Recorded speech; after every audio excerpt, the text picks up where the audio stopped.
Olá, começa agora mais um programa Família e Sociedade, feito com muito carinho para você, pela chancelaria da Universidade Presbiteriana Mackenzie. E como é um programa sobre família, nada mais justo do que eu estar aqui do lado da minha querida esposinha. Oi, sejam bem-vindos. Mais uma vez é um prazer ter você aqui com a gente. E hoje o nosso assunto é sobre espiritualidade da criança. Você já ouviu falar que religião é coisa de adulto? Tem gente que discorda, inclusive esse vos fala, né? E nós trouxemos hoje um especialista, um pastor, que é capelão também aqui do Colégio Mackenzie de São Paulo, que a sua função é trabalhar exclusivamente com crianças, o pastor Josué Alves Ferreira. Isso não errei, não é Ferreira Alves? Ferreira Alves. Alves Ferreira. Alves Ferreira, acertei então. Uhum. Josué, é um prazer tê-lo aqui no nosso também. programa. Obrigado por ter aceitado o nosso convite. Prazer. Religião é coisa de criança ou é coisa de adulto? Boa pergunta. Religião é a ligação com Deus. Eu creio que criança, desde todos, pequenininho? Até antes, é muito pequeno. Tem textos na Bíblia muito interessantes. Tem um texto no livro de Gênesis, quando Deus permite que uma mulher tenha filhos, ela fica grávida de 2 crianças. Uhum. E os menininhos brigavam dentro do ventre materno, Jacó e Esaú. Uhum. E quando nasceram os menininhos, o primeiro que nasceu era peludo, colocaram o nome de Esaú, peludo.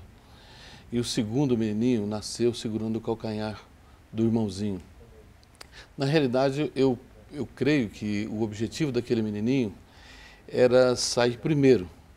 E por isso que ele puxava o calcanhar do irmãozinho, para que pudesse sair primeiro, por isso foi colocado o nome de Jacó, suplantador, aquele que quer passar na frente. A vida toda desse menino foi exatamente passar na frente, querer ser o primeiro. Aham. Por quê? Porque era a bênção espiritual.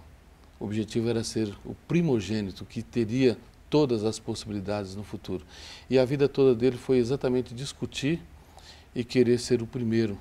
E ele pediu a bênção do pai, enganou o pai, para receber a bênção do primogênito. Uhum. E toda a vida foi assim. Então Deus depois mudou o nome dele para Israel.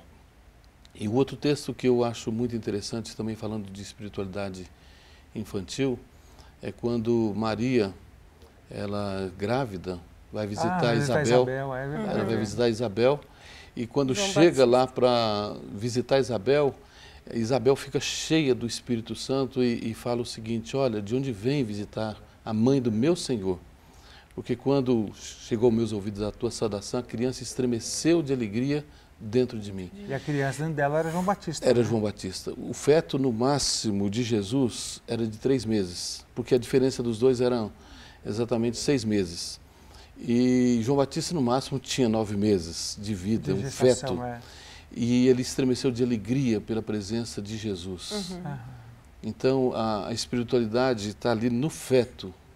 Ele sentiu alegria pela presença da pessoa de Jesus e a mãe ficou possuída do Espírito Santo, de uma forma muito interessante.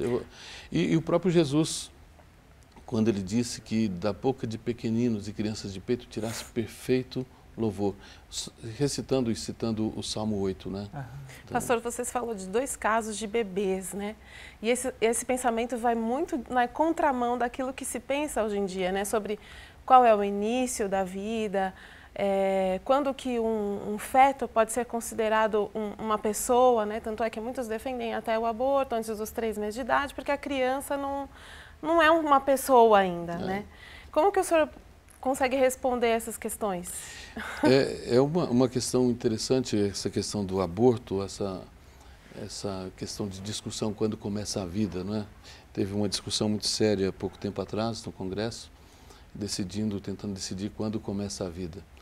Tem outros textos na Bíblia que eu vejo assim que era um tipo de aborto também, porque quando o texto sagrado fala lá de Moisés, o faraó deu uma determinação muito interessante. A determinação do faraó foi a seguinte, que deveria morrer todas as crianças que fossem do sexo masculino. Sim. E ele deu essa ordem para as parteiras, Sifrá e Puá. E as parteiras, quando foram para poder executar a ordem, elas não obedeceram. Porque eu falo que era um tipo de aborto, porque se fosse nos dias de hoje, não teria que esperar o neném nascer para ver o sexo. Então, era assim, as parteiras iam e olhariam quando o sexo da criança, e aí então provavelmente elas iam matar naquele momento, que era a ordem, mate se for do sexo masculino. Sim. Se fosse hoje, a ordem seria a seguinte: olha o ultrassom. Ultrassom. Aí era o feto lá, se for masculino, então já dá um remedinho para ele. Então, quando tiver já a definição do sexo, dá um remédio. Sim. Então, se fosse nos dias de hoje, aquilo ali seria exatamente um aborto. Por isso que eu falo que era um tipo de aborto e uma lei nacional. Sim. Lei nacional. nacional. Era o faraó que estava mandando. Mas o texto sagrado disse assim, que as parteiras temeram a Deus e não fizeram como ordenara Faraó. Sim. E aí o texto sagrado depois diz, muito interessante, que Deus abençoou as parteiras. Então, elas temeram a lei maior que é de Deus. Sim. E não fizeram o aborto, vamos dizer assim, no meu modo de entender, era um tipo de aborto na época. Então, eu penso que essa questão do aborto nem se deve discutir, nem se deveria discutir, porque é uma vida, não se forma qualquer feto. A partir do momento da concepção, já é uma vida, já é um ser humano integral. Sim. Porque ali já está todas as definições do que vai ser uma criança. Então, já está presente, o senhor crê que já está presente o espírito da criança? Tudo. Porque no momento da concepção, ali é a vida. Sim. E quem dá vida é o Criador. O próprio Deus. Agora, olhando agora para a vida fora do ventre da mãe, não é? Como é que a gente... como o senhor vê essa questão de interação com a criança, né? A Bíblia, a gente sabe que é uma linguagem um tanto quanto complexa, complicada para uma criança, ainda mais quando ela nem sabe ler, né? Quando sabe ler, aí já é difícil, ainda mais quando não sabe ler. Como falar de Deus para uma criança que às vezes não tem nem aquela capacidade de abstração, de conhecer, de descobrir aquilo que não é material? Eu gosto muito de usar os textos bíblicos. Tem um texto bíblico que eu acho fantástico, é o texto quando Paulo escreve a carta a Timóteo, na sua, se não me engano, segunda carta. Na primeira também fala um pouquinho, e fala sobre a família. Então nós estamos tratando sobre família, e a avó Lloyd, a mãe Eunice, elas ensinam a fé sem fingimento desde quando o menininho era desde a infância. E o texto lá fala assim que desde a infância sabes as Sagradas Letras. E, segundo os estudiosos, a palavra para infância ali, brefês, ela tem o significado, como no português, por exemplo, a gente fala bebê, fala neném. Então, um bebê pode ser até os 8, 9 meses, a gente chama de bebê. Agora, neném é aquele pequenininho. Então, o texto lá fala neném, é aquele pequenininho. Desde a infância sabes as Sagradas Letras. Bem, o texto já fala sobre isso, que Paulo falando para Timóteo, que ele sabia as Sagradas Letras desde bebê, desde nenenzinho mesmo. E eu vejo o seguinte, quando o menininho, ele olha para o pai, logo no início, para a mãe, e já recebe o leite, e olha para a mãe, e já dá aquele sorriso, ele já está cumprindo o mandamento. E já tem capacidade de absorção. Honra teu pai e a tua mensagem, mãe. Não é? Ele já diz, abre o sorriso para o pai e para a mãe, ele já está honrando o mandamento, honra teu pai e a tua mãe. Eu acho que o entendimento de que ele é um ser, né? É algo tão interessante, porque ele já está honrando o pai e a mãe. Bom, e nesse sentido, então, né, aqueles que estão em casa devem ter percebido que já existe uma espécie de absorção da parte da criança desde que ela sai do ventre materno, aliás, até interior ao ventre materno. E é no nosso próximo bloco que a gente vai discutir sobre isso, de que maneira a gente vai interagir com esse bebê para que o alimento vá ganhando consistência, né, com o passar da infância até ele ter oportunidade, capacidade de absorção própria da palavra de Deus. Então você não sai daí que a gente volta já com o programa Família e Sociedade.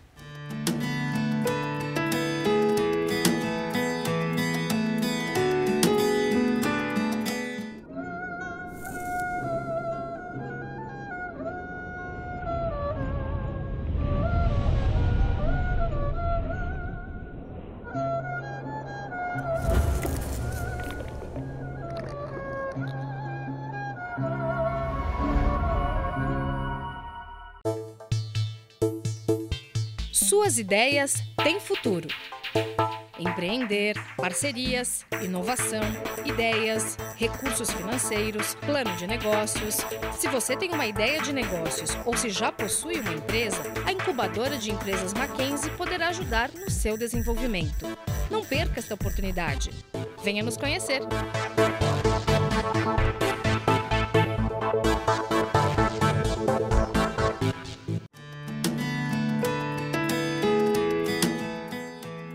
Voltamos com o programa Família e Sociedade e o nosso assunto de hoje é sobre espiritualidade da criança. Estamos aqui com o pastor Josué, que é capelão do Colégio Mackenzie aqui em São Paulo, e estávamos discutindo sobre isso, né, pastor? Sobre a capacidade de absorção da criança.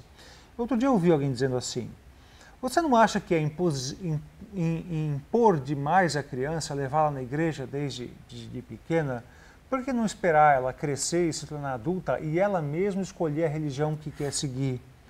Quer dizer, é como se a criança, durante a infância, não tivesse essa capacidade ou o direito, né, de... Ou não tivesse espiritualidade, não tivesse Enquanto ela é criança, ela não pode desenvolver essa área, né, da sua vida. A gente trabalha muito a questão de neutralidade, né? Não existe neutralidade.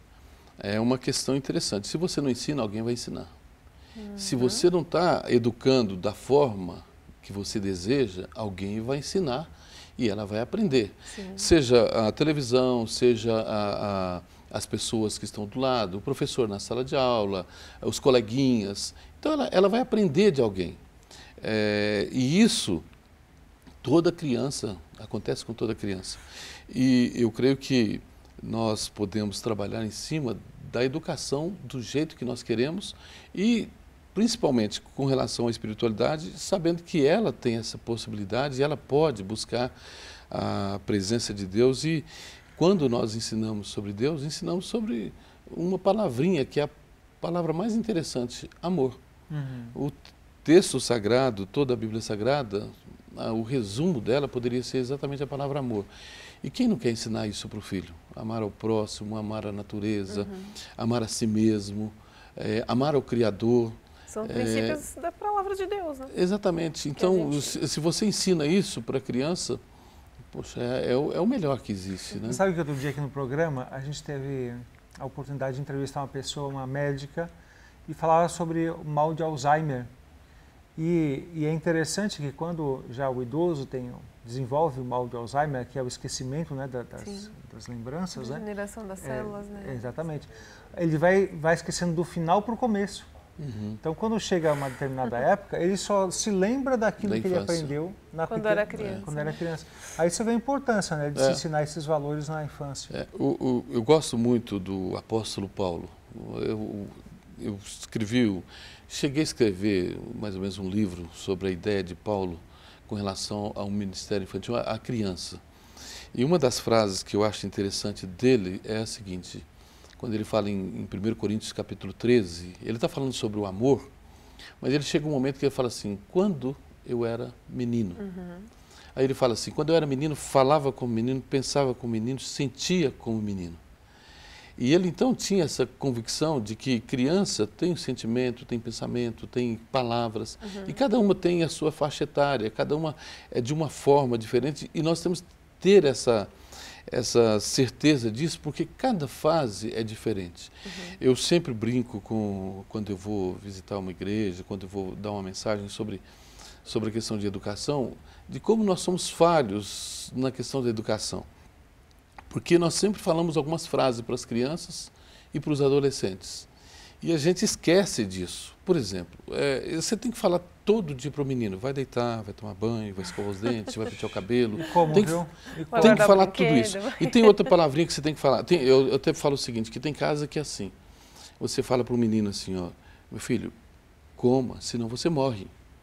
E vira para o outro e fala assim: para de comer que você morre também. É a mesma coisa, né? Você tem que trabalhar e tem que falar. Não é desobediência. E você tem que falar para o menino assim: para de correr, menino, para de correr. Daqui mais uns dias você vai ter que dizer para esse menino, porque cresce tudo, ele vira um monstro, ele vai crescendo, vira um adolescente. Aí você vira para o adolescente e fala assim: corre. E ele fala assim: calma, não estresse. Né? Vira um adolescente. Adolescente não corre. Aí você tem que virar para ele, corre. E para a criança você tem que falar, para de correr. Então, a vida é assim. Então, nós temos que trabalhar com relação às fases da vida, entender um pouco de psicologia, entender como que lida com ele, como lidar com a criança naquela faixa etária e trabalhar a espiritualidade nesse sentido, porque cada um vai aprender da forma correta e vai entender completamente todas as coisas. Entender completo não significa saber tudo, mas naquilo que tem capacidade de encher o copo dela, vai estar completo. E você pode ensinar para ela, por exemplo, você pode fechar os olhinhos dela antes de ela fazer uma refeição, mesmo quando ela vai tomar uma mamadeira, quando ela vai almoçar, né? Ou você pode pegar a Bíblia e indicar para ela que aquele é o livro de Deus. São coisas que você pode ensinar, porque durante todo o seu relacionamento com a criança, ela está sempre aprendendo coisas, né? Se você dá carinho para ela, ela aprende a ser carinhosa com você, né? Se você canta uma música para ela, ela escuta e ela apreende aquele conhecimento, né? Então, você acha que há essa busca em relação aos pais, há essa preocupação de realmente desenvolverem esse lado da criança? Olha, eu vejo o seguinte, infelizmente, muitas vezes, hoje em dia, os pais têm colocado, a maioria, é até um pouco complicado isso, a educação muito terceirizando a educação. Eu gosto muito quando algumas mães tomam a decisão de falar assim, eu vou ficar com meu filho um período para poder gastar um tempo com elas para formá-las, porque aí vai formar o que você quer. Porque quando você terceiriza, você não sabe o que está acontecendo. Exatamente. E se você entrega para pessoas, e infelizmente muitas vezes entrega para pessoas não pela qualificação da pessoa, mas pelo valor financeiro que se paga. E você entrega os seus filhos para pessoas que são bem aquém daquilo que você deseja na educação. Sim. Isso é um problema. Então, eu vejo que se os pais querem educar bem os filhos, querem formar bem os filhos, ele tem que se preocupar com onde ele está colocando, a escola que está colocando, quem está cuidando dos filhos, onde ele está levando os filhos, lá pequenininho. E saber que as coisas não são substitutivas, né? Não é porque ele tem um bom professor, uma boa escola, que ele não precisa ser um bom pai, né? A questão é a família é insubstituível, né? Na educação dos filhos.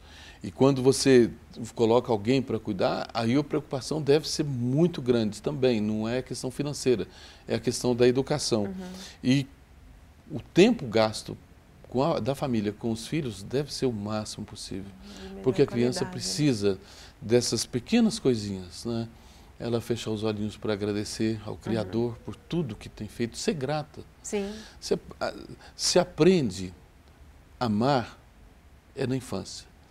Eu sempre digo isso, infelizmente, a maioria das pessoas que querem adotar, elas querem adotar pequenininhos, porque sabe que depois de um certo tempo, o menininho já está com a cabecinha formada. Já tem. Então sempre quer pegar assim, aquele bem pequenininho que saiu ali quase, porque sabe que ali vai poder formar o caráter, vai poder formar todas as coisas do jeito que você quer. Agora, uma coisa interessante do que você falou, que eu captei aqui, é que então precisa de uma técnica especial para a criança diferente daquela que você usa para um adulto, né, na comunicação do Evangelho. E nosso telespectador, não sei se sabe, mas o pastor Josué ele também é ventríloco. E no nosso próximo bloco a gente vai falar sobre isso, né? No caso dele, ele pode usar os bonecos. Mas e aí no seu caso, você como pai, você como mãe, o que você poderia usar para comunicar a mensagem do Evangelho aí para o seu filho pequeno? Então não sai daí que a gente volta já com o programa Família e Sociedade.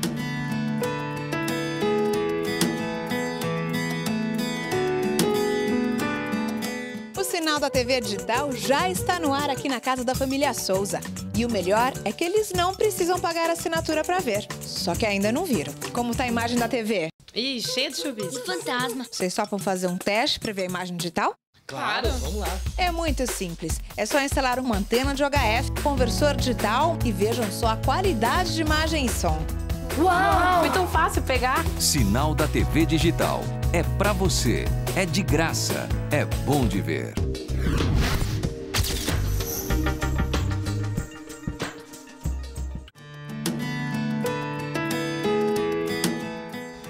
Voltamos com o nosso último bloco do programa Família e Sociedade com o tema Espiritualidade da Criança. E o nosso entrevistado de hoje é o pastor Josué, que também é ventríloco, não é? E aí, então, a gente estava falando sobre técnicas de comunicação com crianças, né? Nem todo mundo é ventríloco, nem todo mundo consegue chamar tanto atenção, né? Aliás, a gente tem 3 filhas, né? E as nossas filhas são apaixonadas pelo Barnabé, que é o boneco principal aqui que o pastor Josué usa como ventríloco. Mas nem todos os pais têm essa habilidade, né, pastor? O que a gente faz? Às vezes a gente não sabe nem por onde começar, né? O que fazer. Como que a gente que começa aí a ter filhos e os filhos vão crescendo, como que a gente se comunica com eles, assim, em especial a mensagem do Evangelho, de maneira que eles entendam e gostem? Eu vejo assim, eu sempre brinco que para ser ventríloco tem que começar com criança bem pequenininha, porque elas riem de tudo. Então elas vão estar... É uma maravilha, então né? é maravilha, porque assim, você pode falar e elas estão olhando para o boneco e então não tem problema. Qualquer pessoa pode pegar um bonequinho e conversar com a criança. Esses dias eu peguei um dedoche, um bonequinho de dedo, você coloca no dedo, então você só movimenta assim com ele e vai conversando com a criança olha para ele e fica conversando com o bonequinho. Ela tem um diálogo com ele e você movimenta com os lábios e tudo. O lúdico é importante na comunicação com a criança? É o mais importante. É fundamental, né? A criança precisa disso, né? A criança ela precisa de ver, de aprender com o movimento. Eu acho que a utilização do lúdico é fantástica. Fundamental, né? Eu gosto muito do Comênios, que ele dizia que tinha que aprender com o real. E o real, de certa forma, pode ser um bonequinho, uma coisinha que você mostra para a criança, para ela aprender com aquilo e ver. A visão, quando você fala com a visão, tem estudos que falam que você tem possibilidade de assimilar quase 78% com a visão. Então, você vendo alguma coisa e depois quando ajunta com o ouvir, aí pronto, que vai melhorando. Então, o fantoche, o boneco, qualquer pessoa pode utilizar. A ventriloquia é um pouco diferente, que você evita movimentar os lábios. É uma técnica que qualquer pessoa pode ser, ela é aprendida, não é algo que acontece especial, não. É só evitar algumas letras, as labiais. Então, o P, o B, o M, aí você fala sem movimentar os lábios. São os fonemas que usam mais os lábios, né? Então, quando você fala o P, né, o papai, o Barnabé é o pior nome para um ventríloco, porque tem 2 B, não é? Então eu não falo Barnabé, é Garnagué. Todo mundo entende quando eu estou falando, mas agora com o fantoche não, com o fantoche você pode trabalhar atrás de um pano, você pode colocar dentro de um saquinho, só aparecer o rostinho do bonequinho. E também tem outras estratégias, né? Pode tem ser outra questão, um contador de histórias, contador né? de história, livros. A criança o antigo flanelógrafo, né? Flanelógrafo é fantástico, porque o pessoal fala assim, nós estamos hoje na era digital, ultrapassado, que nada. Eu pego um flanelógrafo para contar a história para a criança fica assim, com os olhos vidrados, sabe? Então, a questão do lúdico... Hoje já é quase uma novidade essa técnica. Novidade. E na igreja presbiteriana, eu estou com 53 anos. Quando eu era criança, a igreja presbiteriana já tinha essa preocupação de educar os pequenininhos. Você sabe que você falou sobre novidade daquilo que é antigo, né? Eu vi uma tirinha esses dias que era assim... O avô digitando na datilografia, na máquina de escrever, e o neto falando assim, uau, vai imprimindo enquanto o senhor digita. Então incrível, né? Como se tivesse espantado com a alta tecnologia do vovô. Da máquina de datilografar. Mas exatamente, quando você olha para o passado, antigamente se usava muito lúdico, né? Eu estou falando isso na minha época de infância. Nós tínhamos fazíamos maquete, só que o maquete hoje, esse nome pomposo, não é bonito, mas era mesa de areia. A gente tinha uma mesa de areia, aí vinha como recortar, a gente recortava as histórias bíblicas e depois montava todo o cenário bíblico, os personagens na mesa de areia. E a gente fazia andando assim. E eu aprendi isso, a Bíblia, há 50 anos atrás. Eu aprendi isso na Igreja Presbiteriana, no interior de Minas, que os americanos trouxeram para o Brasil e sempre preocupado com o lúdico. E Jesus tinha essa preocupação. Se você olhar as histórias de Jesus, ele sempre está mostrando o pastor de ovelhas, ele está falando sobre luz, ele está falando sobre a videira, ele está falando sobre todas as coisas, né? Todas as coisas, para exatamente a criança ouvir e assimilar, porque ela era o cotidiano, era a vida diária, então era mostrando cenários todo momento. Agora, olhando para o que você está falando, é mais às vezes uma questão de disposição, de tempo, né, do que de método, né? Porque se a gente convive com a criança, a gente acaba aprendendo a linguagem dela, né? E aí que a gente vê, né? O pai está preocupado com você em casa, está preocupado em que seu filho aprenda inglês, está preocupado que o seu filho vá para a natação. Muito, né, na carreira profissional. E está aí a dica do pastor Josué, que você se preocupe com a vida espiritual do seu filho também, que afinal de contas vai permear tudo aquilo que ele vai ser quando crescer, construído a partir da infância. A gente está terminando o nosso programa, pastor. É um prazer estar aqui. E acho que ficou tanta coisa ainda que a gente poderia falar e a gente vai marcar aí outras oportunidades, quem sabe até de apresentar o Barnabé para o nosso público. Obrigado por ter aceitado o nosso convite, viu? Obrigado, foi um prazer estar aqui com vocês. Muito obrigada. E assim a gente vai terminando mais um programa Família e Sociedade. Se você tiver alguma contribuição para fazer, quem sabe sugestão de tema, de entrevistado, crítica, você pode mandar pelo e-mail que está aparecendo aí na sua tela, que é familiaesociedade@mackenzie.br. Obrigado pela sua audiência e nós nos vemos no nosso próximo programa Família e Sociedade. Obrigada pela sua participação. Nós nos vemos no próximo programa.